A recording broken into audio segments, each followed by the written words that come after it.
sort of sitting up and watching it? How did you find it?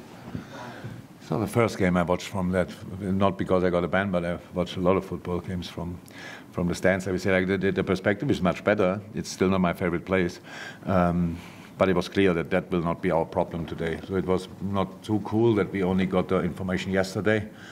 I expected after the FA appealed, I expected to get a ban, of course.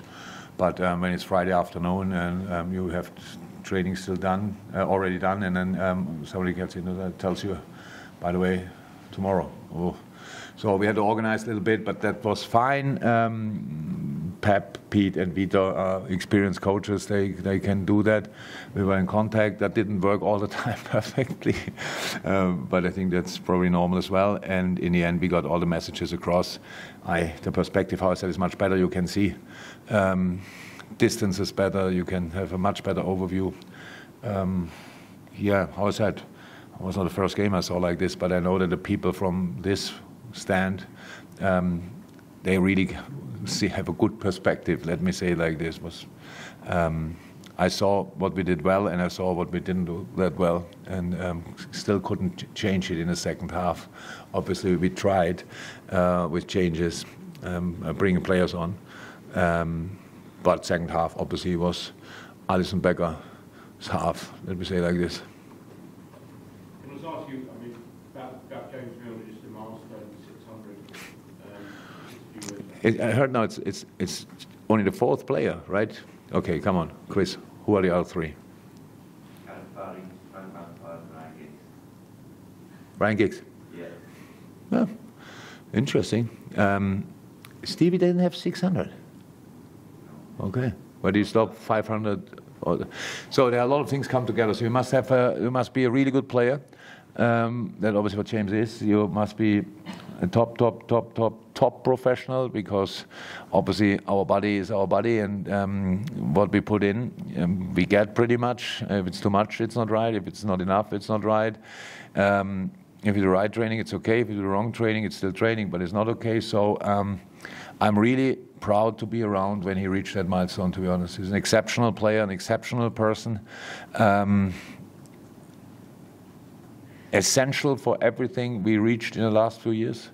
Said it a lot of times, and it's 100% truth. So today was a really big day for us as well, because we knew it was 599 and there was actually no chance and no result when James wouldn't come on. He had a concussion, and then a little muscle problem, not massive, but a little one. So I was ready for today with one session, and yeah, it's cool, absolutely cool, well deserved, big. But that means it's just Premier League. Yeah. So that means with Champions League and all other cup competitions, he's at 800 or so probably. We had a lot of games. Wow, massive. Yeah, good career, let me say it like this. And not finished, how you could see. It's obviously very helpful for us still. He knows everything about the game. Because of emotions, he's not using always the right tools, but he can set the tone, and he did that when he came on today, and I'm really pleased for him. Chris?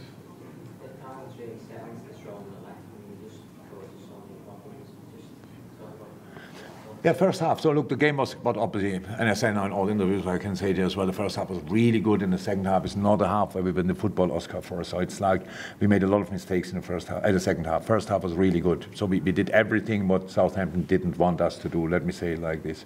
So we used the speed of Mo and Darwin. We used the spaces we create with the speed in between the lines.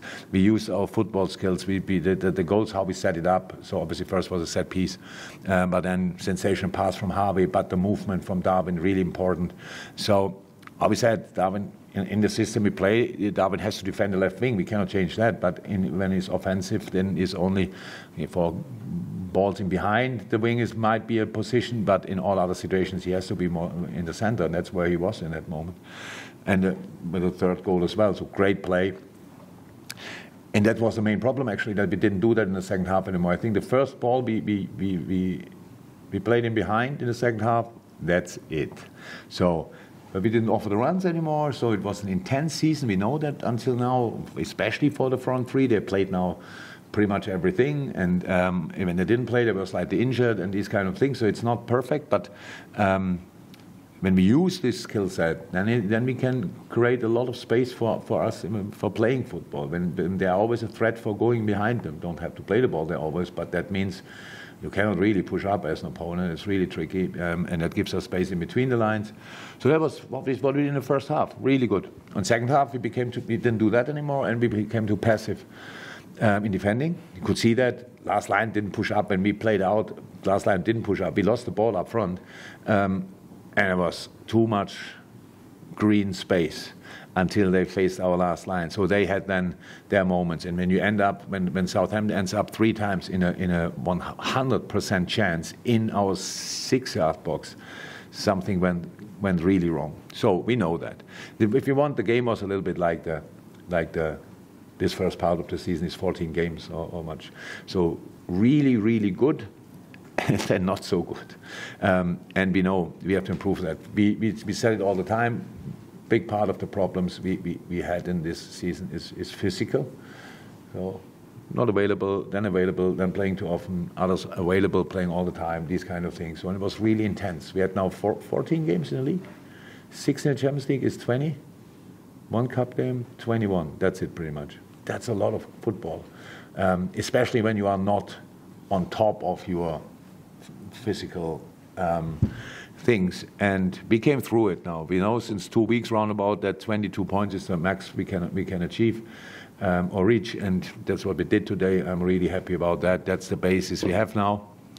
Now the World Cup coming, it's okay. I pray and hope that they all come back. They can all play the final if they want, but that's probably not possible. But that they come back healthy, and then. Yeah, with the other boys, we can have a proper preseason, and we will use that. It's a little bit more, I think, three and something weeks where we can work together, train together, and bring them in the right shape. Then, and we will use that, and then the most difficult part of the season starts. So immediately, so the rest of the season. That's now our basis. It's not perfect, but for the moment, absolutely okay. And from here, we will try to go again. Excellent.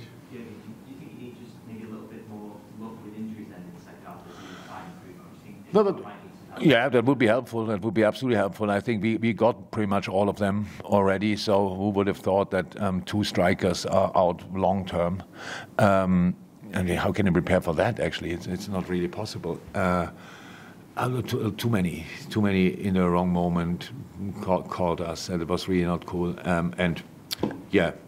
I hope that we are lucky. But it's not that we did now that we caused these injuries. We had most of them were like contact injuries, like Lucho was contact, Ibu was contact. The first one in a challenge, bringing the leg in was a friendly game, I think. So a lot of them were really in challenges. Yes, Diogo not so much. Diogo just had no preseasons, played often, gave everything, and then bam.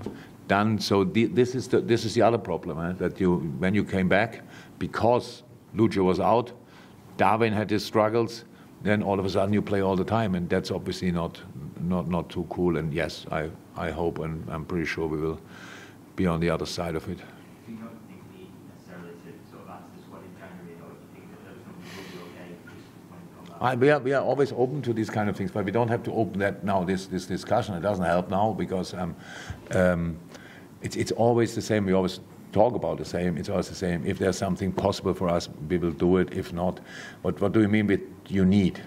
So we cannot play without. That's not the case. We can, but if the door goes open or opens up, then then we are open as well. That's not a problem. So it's not about wanting or whatever.